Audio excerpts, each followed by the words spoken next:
Hello friends, તો આજે આપણે બનાવીશું વધેલી રોટલીમાંથી વઘારેલી ક્રિસ્પી રોટલી. તો મેં એને હાથ વડે થોડી મસળી નાખી છે અને સાઈડમાં મૂકી છે. વધી હતી કાલે મારે રોટલી.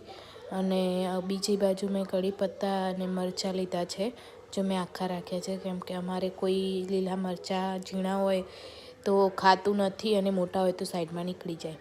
બીજી બાજુ એક તપેલીમાં મેં તેલ ગરમ થવા મૂકી દીધું છે. હવે તેમાં આપણે વઘાર કરીશું. એટલે પહેલાં આપણે જે રોટલી આપણે મસળી નાખી છે એમાં હળદર, મરચું,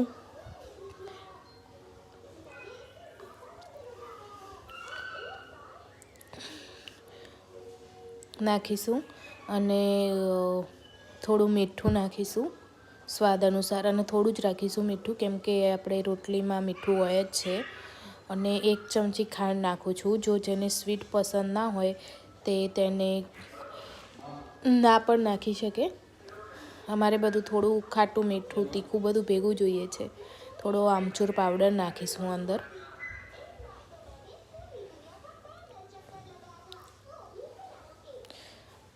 તો મિત્રો, સાઈડમાં આપણું તેલ ગરમ થઈ ગયું છે. તેમાં આપણે રાઈ અને જીરું નાખીને તતડવા દઈશું.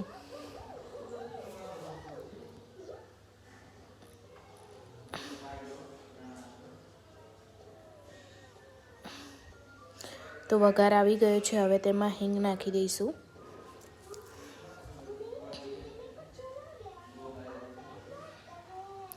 અને મરચાં અને કઢી પત્તા નાખી દઈશું. અને તરત જ આપણે રોટલી નાખી દઈશું અંદર.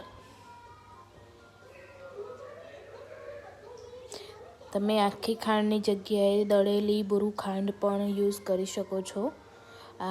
મને આખી કેમ લઉં છું કે મને થોડીક અંદર ઓગળી જાય પછી રહે, મને થોડી ક્રન્ચીસ બહુ પસંદ છે, ક્રિસ્પી લાગે. અને તેને બરાબર હલાવી નાખીશું. અને આને અમે સવારે ચા જોડે લઈએ છીએ. તો મિત્રો, કેવી લાગી રેસીપી? પ્લીઝ સબસ્ક્રાઈબ કરો અને કોમેન્ટ કરો કે નેક્સ્ટ શું બનાવું. Thank you.